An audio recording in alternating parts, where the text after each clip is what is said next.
Eu vou contar uma história para vocês. Eu fiz até algumas anotações. E em seguida, eu vou comentar o cancelamento de Felipe Neto sobre Machado de Assis. É isso mesmo. Felipe Neto andou cancelando Machado de Assis. A história é a seguinte: a história se chama Luiz Soares. Luiz Soares era um cara muito rico e ele vivia aí como uma classe média alta, vivendo só de renda, de boa, dormia à noite, desculpa, dormia de dia e levava uma vida agitada à noite, acordava às 6 da manhã, dormia das 6 da manhã até às 6 da noite, e aí em seguida ditava o seu ritmo.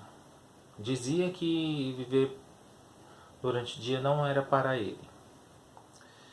Certo dia, acontece, o seu amo diz para ele ver umas cartas que o homem do banco pediu. E ele fala: não, depois eu vejo isso aí. Quem que é o seu dono? Sou eu ou o banqueiro? E aí o amo diz: mas é importante. Ele disse que essa você tem que ver. E aí Luiz Soares abre a carta e diz que ele tem lá só 6 contos de réis, que é um mísero dinheiro para a época. Sei lá, é como se fosse 5 reais, uma coisa assim.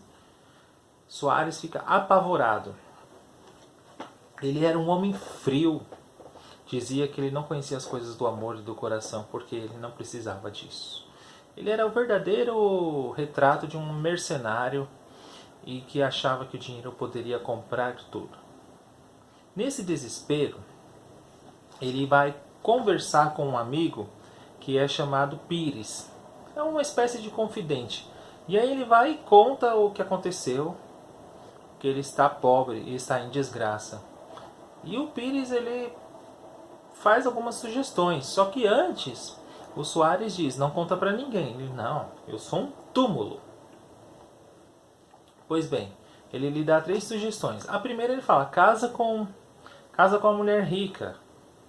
Ou sei lá, a outra que ele fala é: vai atrás do seu tio. E a outra ele pega e fala: tenta ver alguma herança lá com ele. O tio dele se chama Major Luiz da Cunha Vilela. O que ele faz? Ele resolve, depois de cerca de 2, 3 anos, bater na casa desse tio. E ele vai fingir arrependimento para este, de modo a arrumar um emprego para ele. E o Major olha, pensa e fala: nossa, será que é esse cara aqui mesmo? Depois de tanto tempo, o que será que aconteceu? E o Major, ele vai e conta a história pro Major, diz que se arrependeu, que vai mudar de vida, etc e tal. E o Major precisa ter uma certeza. E aí ele pega, engambela o Major lá no primeiro momento e o Major fala: tá bom, eu vou mandar uma carta para o ministro e você vai arrumar um emprego. Aí você vira um homem sério, trabalhador. Isso foi o fim da picada para o Soares.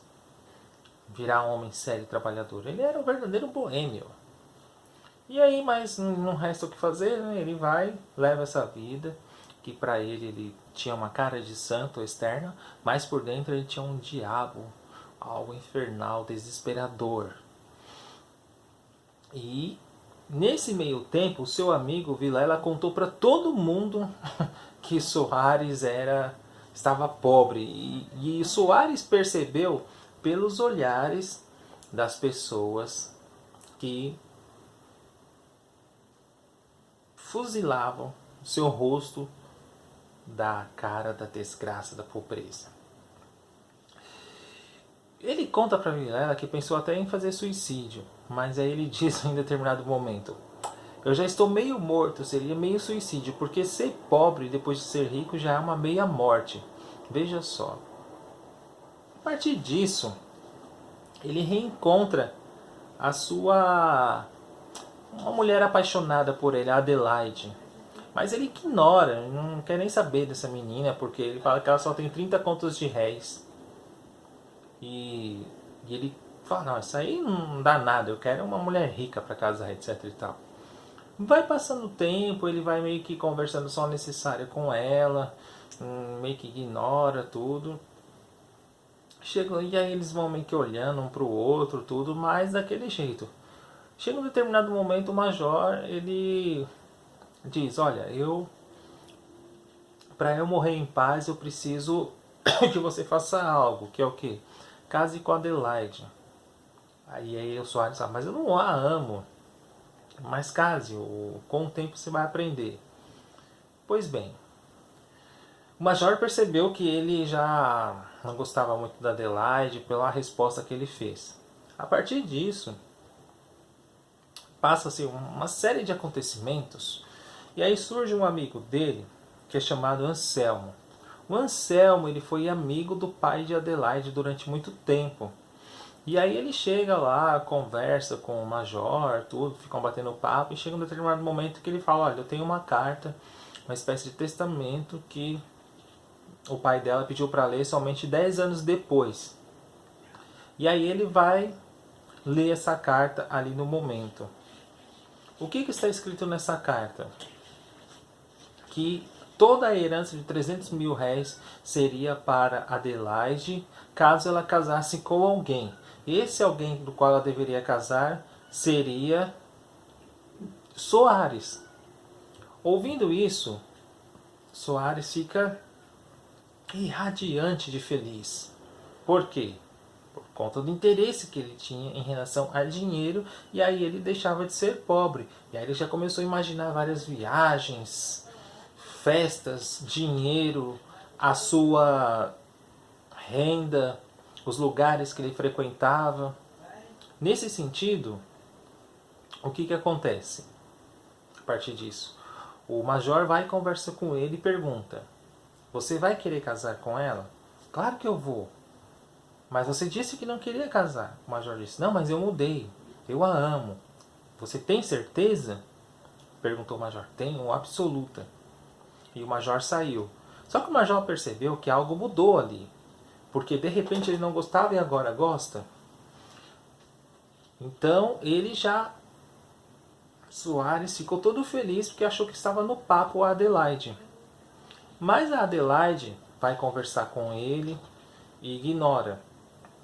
Os dois ficam batendo papo durante muito tempo, tudo, mas ela meio que vai deixando ele de escanteio. E ele tenta meio que se acertar com ela e ela vai meio que ignorando. Porque a condição para ele receber essa herança, essa fortuna, é os dois casarem. Mas chega um determinado momento que ele percebe que não vai conseguir casar.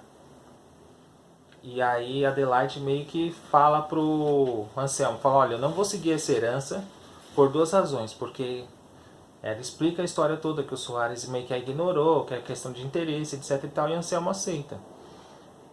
E aí Anselmo vai, todo mundo da família conta pro Major, todo mundo começa a perceber que há algo errado acontecendo e que Soares está de interesse. Então a partir disso, eles começam a ignorar o Soares e resolvem fazer uma viagem. Soares está contente, achando que vai viajar, mas no fundo ele não vai. O que acontece? A partir disso, eles vão viajar para a Europa, Soares fica sozinho. Ele entra em desespero, o que ele faz? Ele resolve se matar. Vejam só, leiam esse conto depois. Tem várias questões que a gente pode conversar aqui. Soares, ele é um cara mercenário e é um conto do Machado de Assis. Esplêndido. Agora, o que o Felipe Neto disse? Que nós não devemos ensinar isso nas escolas porque isso é enfadonho, isso é uma leitura obrigatória. São duas razões aqui que ele contou. Primeiro, tem a questão dos professores que às vezes não sabem ensinar, realmente, de fato, não contagiam os alunos. E segundo, Machado de Assis é um clássico. Como que você vai tirar um clássico da escola e não ensinar? E eu vou pôr que tipo de literatura? É preciso colocar uma literatura clássica. E como que ele fala isso que não vai ensinar? Ele e nem muito Álvares de Azevedo que ele disse. Certamente ele não teve uma escolaridade boa, teve trauma desses autores e fica falando isso para todo mundo. É errado, Felipe Neto, isso aí. Você sabe que os clássicos devem ser ensinados. Você muito bem falou sobre Dostoiévski, que eu já vi algumas vezes. Então, como que você cancela Machado de Assis e fala simplesmente que está lendo Dostoiévski, que é necessário, que é um clássico, etc e tal? É preciso repensar. Você é uma figura pública que sabe o que fala e sua mensagem chega a milhões. Então, isso é o quê? É o culto da ignorância, do erro e da expansão da burrice. Porque você está simplesmente deixando de lado o clássico da literatura brasileira que explica comportamentos morais, como essa história, a mesquinhez da classe média, como é o Luís Soares, o horror à pobreza que a classe média tem, como que os ricos se comportam, a hipocrisia social, a questão do status e o amor ao dinheiro. Tudo isso e várias outras questões que é discutido aqui. Machado de Assis é um Schopenhauer brasileiro. Cancelar um cara como esse é uma coisa inimaginável para mim, é uma coisa absurda. Certamente não teve uma educação escolar boa, não leu na adolescência, pegou trauma, pelo menos a primeira vez que leu, porque certamente deve ter algum professor ruim que ensinou, e agora leva essa mensagem dizendo que é desnecessário promover esse tipo de literatura clássica. Não. Ao contrário, tem que promover a reinserção das humanidades. Ou você não percebeu que nós estamos num movimento justamente contrário de fazer justamente isso que você está propondo, que é a retirada das humanidades, dos clássicos e a inserção de coisas mais técnicas que não exigem pensamento algum. Analise o contexto, pense muito bem antes de dizer. O seu discurso encaixa muito bem no discurso fascista do Bolsonaro, que é o quê? Promover uma educação técnica esvaziada de conhecimento filosófico, científico e literário. Então pense sobre isso. Os clássicos, por que são clássicos? Porque atravessam gerações e gerações. Se nós estamos conversando com Machado de Assis sobre Machado de Assis até hoje, significa porque é um clássico, que é um cara que passa séculos e séculos, o seu texto é importante. Pare e pense sobre isso, viu? E vocês leiam o conto Luís Soares. Até mais.